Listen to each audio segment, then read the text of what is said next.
Hi, I'm Allie with PotomacBeads. Join me in creating this nice gemstone chip raw necklace, creating fringe in a really simple fashion while teaching and learning right angle weave if you've never done it before. Remember, if you need any supplies, check the links below the video in the description to shop with us online. Gather up your supplies and let's get started. So for this project, we're going to be going over right angle weave. And we're going to use right angle weave at its most simplistic form while recognizing which way our thread is exiting. So make sure to stay tuned. And then I'm choosing to use some gemstones like the garnet here that if you got this subscription box was in one of the months, and using a smaller size. In our sample piece, we have an 8-0 seed bead along with 11-0s. We're going to switch it down a little bit for this graduated design, and we are going to be using 11-0 seed beads and 15-0 seed beads. I have the 11-0s in my black, the 15s in that lab full, and then I'm also going to use the crystal lab, that silver, in a 3mm crystal to give a little bling to the bottom of my obsidian chips.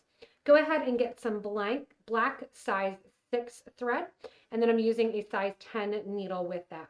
We're going to begin with a couple rows of our right angle weave before we go in and conquer how to do the chips. So we're going to pour out some of our black right angle here, and I am going to add a stop bead to the piece. So go ahead and pour that out. You're going to need more than that pile. I like to go ahead and pour out just what I need for a little bit and then add more to it. It gives me a nice break as well as doesn't junk up my bead mat or my bead board. I'm going to put a bead stop onto my thread, and generally speaking, I'm going to use about 5 feet, and I'll show you how to add that. I want to leave enough thread at the very end to do my clasp, so about 1 foot at the end, and I'm going to take my needle and thread through that stop bead once and twice. Right angle weave is based on a unit of 4. So we're going to get a little closer for this. And you can see the 4 a little bit better when it is 8-0 seed beads. With the 11-0, we're going to concentrate on learning that. Right angle weave is called such because you're creating little boxes with each little bend in here being a 90-degree angle connecting those 4 beads. When I'm first placing on my 4 beads, I'm going to let them drop down to the stop bead. And then I'm going to sew back through the first 3 beads toward bead number 4. So the needle is restarting here and going back through the beads from the stop bead toward bead number 4 through the first 3 beads. What this does is sets up my first right angle unit. You'll notice in this first right angle unit here that you have those 4 beads, 2 with the holes that are on the horizontal and 2 with the holes that are on the vertical. We always want to be coming out through the bead that is on the right-hand side of our box here with the holes going up and down. You're going to alternate, and it's going to help you as you add your fringe to keep track of this, which side your thread is coming out of when you get to that right-hand bead. With right angle weave, every other box, the thread is going to switch and have thread down first, then thread coming out the top. Down second, up through the top. And we're going to utilize that as we do this really simple fringe. Every stitch after this, when it comes to the right angle weave section, we're going to be adding 3 more beads. Originally we added 4. We're going to share this bead that is on the right hand side of that previous group of 4, add 3 more beads and sew into the opposite side of that same bead. What that's going to do is circle those 3 beads around so they hang and they create my next right angle unit. So see how I have unit number 1 here, and then unit number 2, if I pull that tight, I once again have 2 beads at the top here. It's going with the hole on the horizontal, bottom horizontal. My left bead was the right side of the previous right angle unit. Now it becomes the left side of the unit that you're working on. I always need to get over to the right side of that box. So I'm going to go through the bottom bead here, and then I'm going to go through that bead, always coming out through that right hand bead on the last unit you just finished. You can notice now as I get ready to do my 3rd set, my thread is coming out the top of that right angle unit. Once again, add 3 beads, and I'm going to sew into the bottom of that right angle unit. So you're always circling that thread around, and as you pull, you create your next right angle unit. So I have my next group of 4 there. From here, I'm going to sew through the top bead, and then I'm also going to sew through that right side bead, and switching again. Last time the thread was coming out the top. This time I'm coming out the bottom because it's just a series of figure 8s over and over and over again. What we're going to do is we're going to use a couple stitches, about 2 inches or so, of the right angle weave in just our plain seed beads, just like I did here with the 8/0s. And then we'll get ready to add some of our fringe. So back in, always 3 at a time. This is great single row right angle weave practice. Going into the opposite side of the bead your thread is currently coming out of, and then sewing whether or not your thread is on the top or the bottom through the next bead, and then making sure you're sewing through the bead that's on the right hand side of the last box or unit you just created, and making sure that your thread's coming out of that right bead, not coming out of the top before or the bottom before, coming out of that bead. So go ahead and add about 2 inches of this right angle weave single row, and then we'll get ready to add in some of our other beads into the design. So once you get your right angle weave established for a couple inches, you're going to start to get ready to add your fringe. You'll notice that each right angle weave unit, you have fringe when the thread is coming out towards the bottom, and you don't have fringe when the thread comes out towards the top. Every other right angle unit will get some fringe in the design. Now my fringe will be a lot closer because my right angle weave units are closer, because I'm downgrading from a size 8 to a size 11. It doesn't matter what size you're doing with this design. You can easily make it work with a variety of sizes.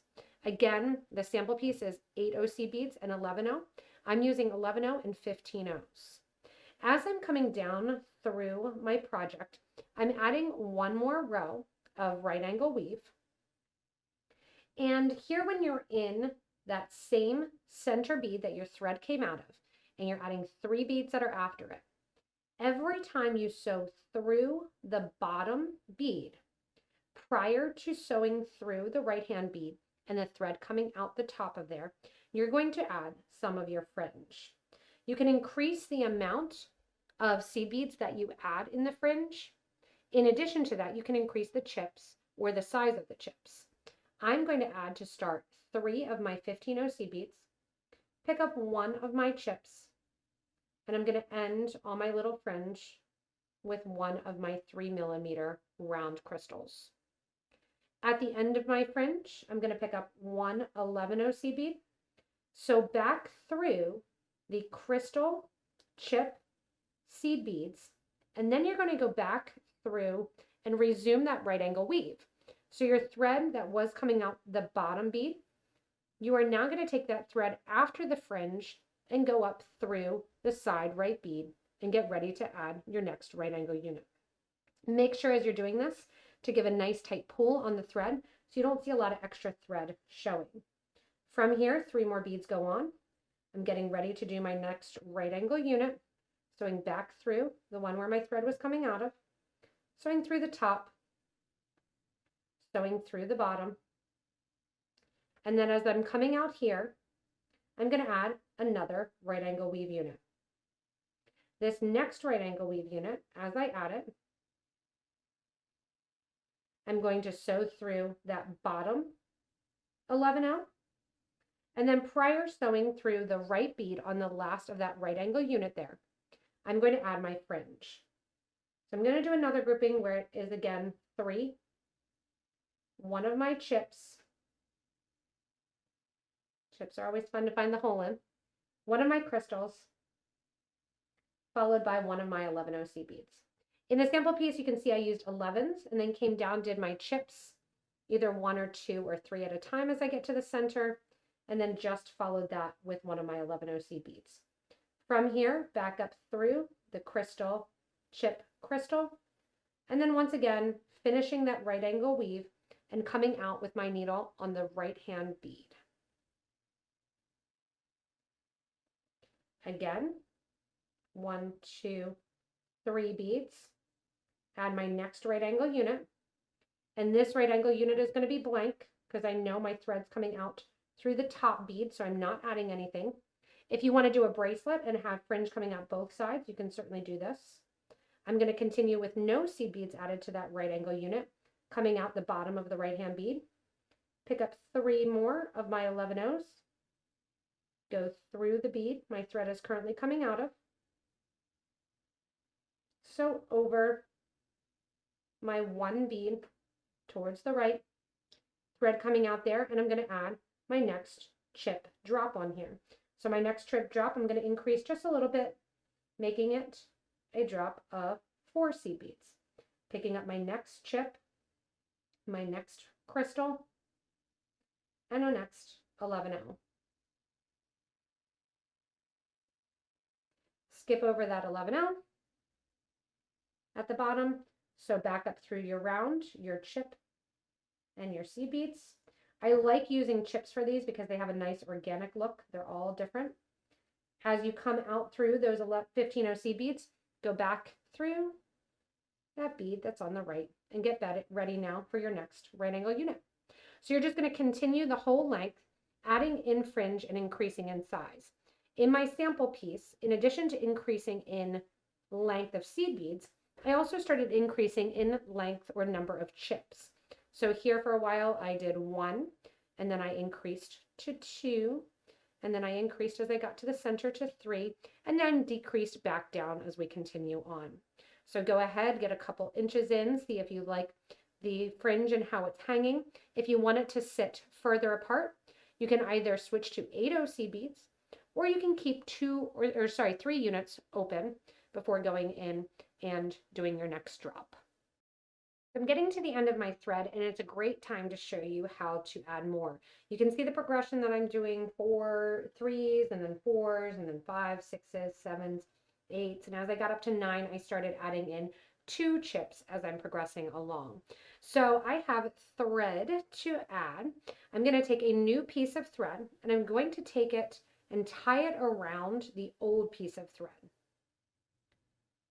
Once I have that tied around, I'm going to move that thread down along the piece down to the last right angle weave.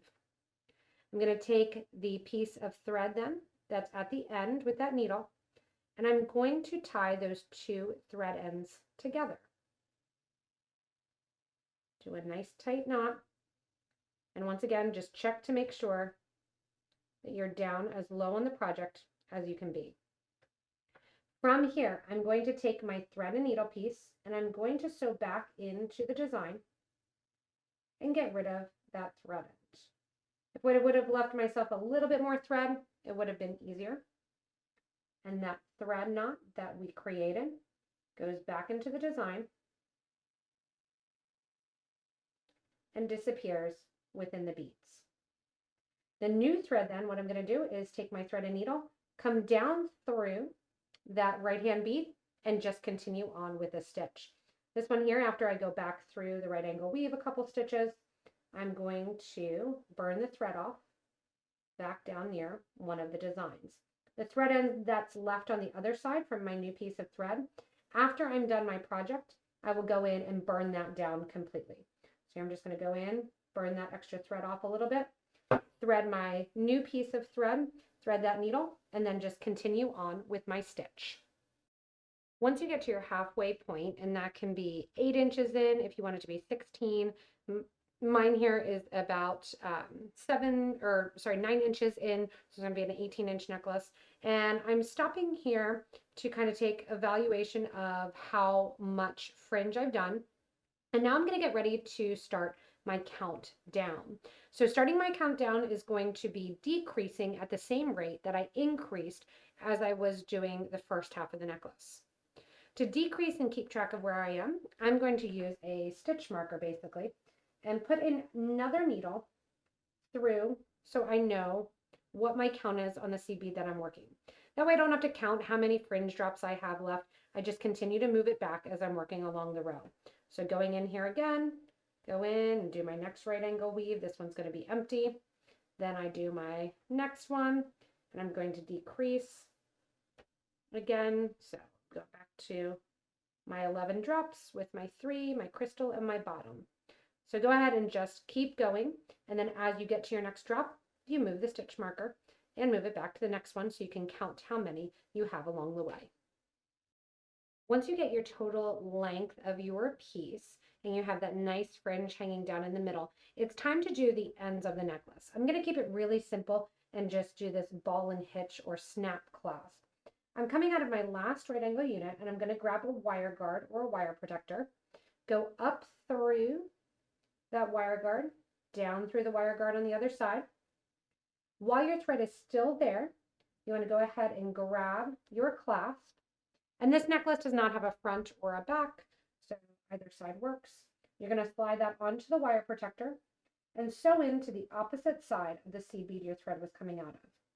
Reinforce that 2 more times, going through the wire guard, going through the clasp, down the wire guard on the other side, and then as you do so, once again, through that 11-0 seed bead. One more time around, and then what you're going to do is sew down through the project a little bit, going back through that right angle weave. As you go back through that right angle weave then, about an inch or so back, or 10 stitches or so, what you're going to do is get ready to tie off the thread ends. You can see I'm just going through so that my thread stays consistent. I'm going to grab onto one of those bridge threads, sew underneath it, make a loop, sew through that loop once and twice, also known as a sewer's knot. Pull nice and tight and sew that knot into the design. I'll do that 2 different times along the piece, and then take a thread burner and burn off the thread end. The other side happens the exact same way to finish off your beautiful gemstone fringe necklace. So here once, twice, going through that loop once, going through that same loop twice, pulling nice and tight, going back into another section of the project, since it's a single row. And then once you're in there and you can't see that knot hanging out, go in with your thread burner or thread zap, burn down that thread edge, and go into that little thread tail and burn that flush against the project. There you have it. I'm going to go ahead and do the exact same thing on the opposite side and take that stop bead off, thread that needle, and then you'll go through, add your wire guard, and attach the clasp to the other side. Thanks so much for joining me in creating this fringe chip necklace. Remember, if you do need any supplies, go ahead and look below the video in the description to shop with us online. There are so many variations that can be done with the design, whether or not you're going in with your subscription box contents and working with some garnet beads or doing some of the chips like I have done in this style. Change the chips out for gemstones, change them out for crystals, make it really blingy, and have fun with this simple fringe. As always, if you haven't yet, go ahead and subscribe to this YouTube channel. And after doing so, always remember to stay tuned for the next inspirational video.